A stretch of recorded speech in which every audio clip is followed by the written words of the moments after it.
Assalamualaikum warahmatullahi wabarakatuh. Apa kabar anak-anak? Pada pagi hari ini kita akan mulai belajar materi yang pertama bahasa Indonesia, yaitu laporan hasil observasi. Apa itu observasi?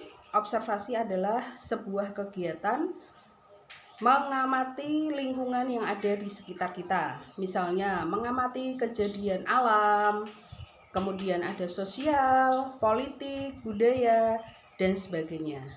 Selanjutnya, kita akan membahas tentang ciri-ciri teks laporan hasil observasi. Yang pertama adalah bersifat objektif. Maksudnya adalah yang dilaporkan harus sesuai dengan objek yang dibahas, tidak boleh bersifat subjektif atau berdasarkan pemikiran si pelapor. Kemudian global, maksudnya adalah bersifat umum. Universal maksudnya adalah secara keseluruhan dibahas secara detail. Yang kedua, ciri teks laporan hasil observasi adalah objek tunggal. Jadi fokus yang dibahas hanya satu objek saja, sehingga tidak kemana-mana. Yang ketiga adalah faktual. Maksudnya dari faktual adalah hal yang disampaikan, yang diobservasi harus bisa dibuktikan. Tidak boleh hanya karena pendapat saja, ya.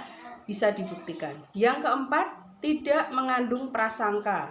Karena hal yang disampaikan sesuai dengan ciri yang ketiga, yaitu faktual, harus bisa dibuktikan. Jadi tidak boleh hanya berdasarkan pendapat si pelapornya, ya. Kemudian yang kelima adalah saling berkaitan antara kelas dan subkelas yang terdapat di dalamnya. Jadi yang dibahas itu saling berhubungan, tidak boleh tidak koheren atau tidak berhubungan. Berikutnya kita bahas struktur teks laporan hasil observasi. Yang pertama ada pernyataan umum. Pernyataan umum berisi keterangan umum mengenai subjek yang dilaporkan. Misalnya pengertian, kemudian hanya sebatas pengantar saja, tetapi belum membahas secara mendetail tentang subjek yang dilaporkan. Yang kedua, ada deskripsi bagian. Berisi rincian hal yang dilaporkan.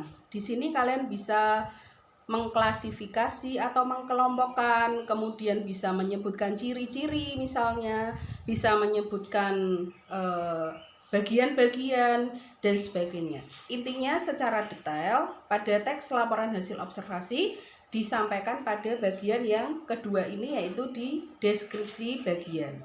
Dan yang ketiga ada deskripsi manfaat. Berisi manfaat atau fungsi dalam kehidupan.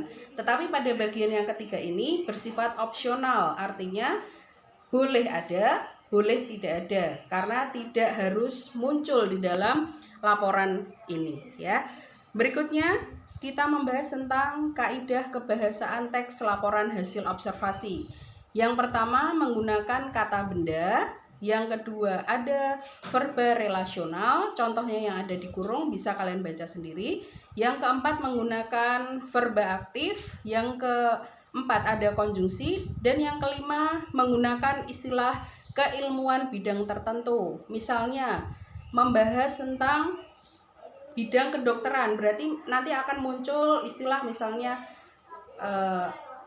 diagnosis, kemudian ada muncul istilah-istilah penyakit tertentu, ya. Untuk poin nomor 1, 2, 3, dan 4 nanti dibahas pada pertemuan berikutnya. Berikutnya di sini ada contoh teks laporan hasil observasi yang sederhana tentang pohon pisang, ya. Saya bacakan. Pohon pisang merupakan salah satu tanaman yang sangat mudah ditemui di Indonesia. Hampir di seluruh daerah bisa ditanami pohon pisang ini. Pohon pisang memiliki beberapa bagian utama. Bagian dari pohon pisang adalah bonggol, batang, daun, dan buah pisang. Buah pisang memiliki manfaat yang luar biasa untuk tubuh manusia. Buah pisang kaya akan vitamin, karbohidrat, dan lainnya. Bukan saja buah pisang, namun hampir seluruh bagian dari tanaman pisang bisa dimaksimalkan manfaatnya. Nah, dari teks ini bisa kita analisis dari strukturnya. Coba kalian perhatikan yang bagian merah. Ya, yang bagian merah pada paragraf pertama ada kata merupakan. Nah, kata merupakan ialah, yaitu, yakni itu menunjukkan definisi atau pengertian sebuah objek, sehingga pada paragraf pertama bisa kita kategorikan masuk dalam struktur pernyataan umum. Jelas ya anak-anak ya. Kemudian paragraf kedua, perhatikan pada bagian yang saya beri tanda merah. Ada kata bagian. Nah, itu masuk ke dalam deskripsi bagian. Tadi sudah saya jelaskan bahwa pada deskripsi bagian bisa menyebutkan klasifikasi atau pengelompokan, kemudian menyebutkan bagian, kemudian bisa menyebutkan sub-sub, dan sebagainya. Dan yang ketiga, coba perhatikan pada paragraf ketiga, ada kata manfaat jelas sekali. Berarti di sini masuk pada deskripsi manfaat. Sekali lagi, tidak semua teks ada struktur yang ketiga, yaitu deskripsi manfaat. Kita bandingkan pada teks yang kedua. Nah, ini ya, bisa kalian baca sendiri aja agar tidak kelamaan ya. Di teks ini ternyata tidak muncul deskripsi bagian. Karena apa? Di sini hanya muncul pernyataan umum pada paragraf pertama yang menyampaikan tentang gambaran umum seekor beruang madu. Di paragraf pertama belum dijelaskan secara detail, kemudian pada paragraf kedua dan tiga dijelaskan secara lebih detail lagi, sehingga pada paragraf kedua dan tiga merupakan contoh deskripsi bagian. Namun pada teks ini tidak terdapat deskripsi manfaat karena tadi bersifat opsional. Boleh ada, boleh tidak ada. Jelas ya anak-anak ya. Berikutnya ini ada tugas ya. Tugas saya hubungkan dengan kondisi saat ini. Kita sedang mengalami pandemi COVID-19. Jadi tugasnya kalian membuat laporan hasil observasi berkaitan dengan kondisi saat ini ya. Di sini ada 3 soal, bisa kalian pahami ya. Ada nomor 1, analisis dampak negatif COVID-19 dari segi kesehatan, ekonomi, agama, pendidikan, dan sosial. Dampak negatifnya apa dari kesehatan? Jelas sekali ya.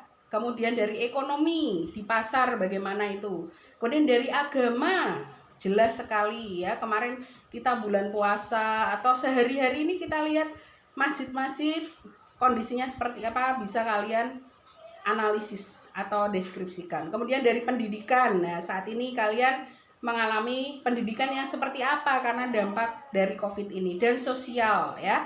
Kemudian yang kedua, jelaskan manfaat atau dampak positif ya. Insya Allah itu memberikan cobaan, pasti ada hikmahnya ya. Jadi dianalisis apa itu manfaat dari kejadian COVID-19 ini. Dan yang ketiga, sikap apa yang dapat kalian lakukan untuk memutus rantai COVID-19 dari segi sosial, kesehatan, agama, dan pendidikan. Silakan tugas kalian kirim ke email yang tertera di teks ya, halifgina@gmail.com. Kemudian dikumpulkan maksimal pada hari Minggu 26 Juli 2020. Anak-anak yang memiliki kendala email bisa japri saya, bisa mengumpulkan fotonya saja. Jadi kalian menulis jawaban kalian di kertas, di foto, nanti dijapri ke saya.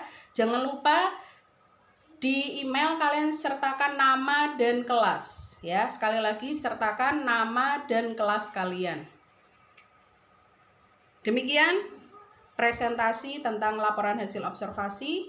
Kita berdoa bersama semoga kondisi segera membaik sehingga kita bisa berjumpa secara langsung dan semuanya sehat. Saya ingatkan, perhatikan protokol kesehatan, selalu memakai masker, sering cuci tangan, tidak berkerumun, tidak bepergian ketika tidak ada perlu, dan jaga kesehatan. Tetap semangat. Assalamualaikum warahmatullahi wabarakatuh.